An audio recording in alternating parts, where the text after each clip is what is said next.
ఇలాంటి normal motion backgrounds మనం use చేస్తూనే ఉంటాం.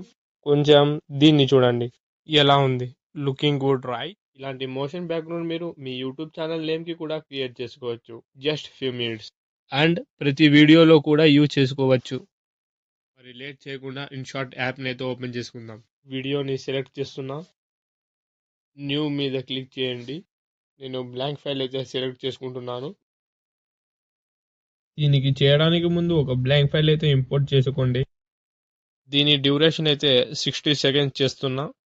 1 మినిట్ డ్యూరేషన్ మోషన్ బ్యాక్గ్రౌండ్ ఉంటే బెటర్, ఎందుకంటే మన వీడియోస్లో మల్టిపుల్ టైమ్స్ యూజ్ చేయవచ్చు. తర్వాత గో టు టెక్స్ట్. మనం ఏ వర్డ్ కోసం యానిమేషన్ చేయాలనుకుంటున్నామో ఆ వర్డ్ని 3 to 4 టైమ్స్ టైప్ చేసుకుందాం. For example, I will write YT growth Telugu.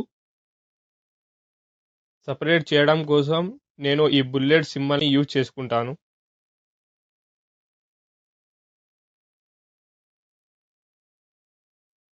YT growth Telugu one last time, bullet and space. మీరు కూడా ఇలానే టెక్స్ట్ ఎంటర్ చేయాలి. అండ్ కలర్ బిల్ ఆప్షన్లో పోండి, ఒపాసిటీని 25 చేయండి. ఆ తర్వాత ఫోర్త్ ఆప్షన్లోకి వచ్చి టెక్స్ట్ బెండింగ్ని 100 చేయండి.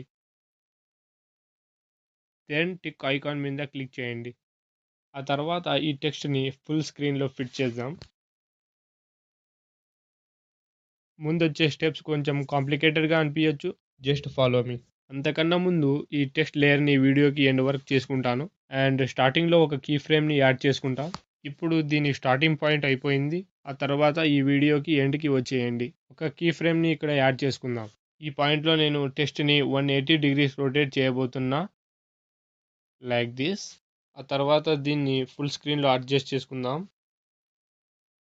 ఇప్పుడు స్టార్టింగ్లో నుంచి ప్లే చేసి మీకు చూపిస్తాను. సో యూ కెన్ సీ టెక్స్ట్లో ఒక మంచి రొటేషన్ ఎఫెక్ట్ అయితే యాడ్ అయిపోయింది. సో ఇక్కడ ఒక ఇంపార్టెంట్ విషయం అయితే చెక్ చేసుకోండి. సో అది ఫస్ట్ కీ ఫ్రేమ్లో టెక్స్ట్ సైజ్ ఏదైతే ఉందో అదే exact same size last key ఫ్రేమ్లో కూడా ఉండాలి.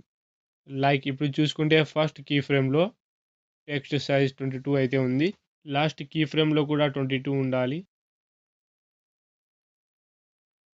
Now it's perfect. ఇప్పుడు నుంచి ప్రాసెస్ అంతా సింపుల్గా ఉంటుంది. ఇప్పుడు ఈ టెక్స్ట్ లేయర్ని కాపీ చేద్దాం. కాపీ అయిన తర్వాత టెక్స్ట్ సైజ్ని ఇలా తగ్గియండి, లైక్ దిస్. ఆ తర్వాత ఎడిట్లోకి వెళ్ళి సైజ్ ఎంత ఉందో చూసుకుందాం. టెక్స్ట్ సైజ్ 14 ఉంది. లాస్ట్ కీ ఫ్రేమ్లో కూడా ఎగ్జాక్ట్ సేమ్ సైజ్ని పెట్టండి. పర్ఫెక్ట్. ఆ తర్వాత సేమ్ ప్రాసెస్ చేద్దాం. స్క్రీన్ అంతా నిండే వరకు సేమ్ ప్రాసెస్ని చేయండి.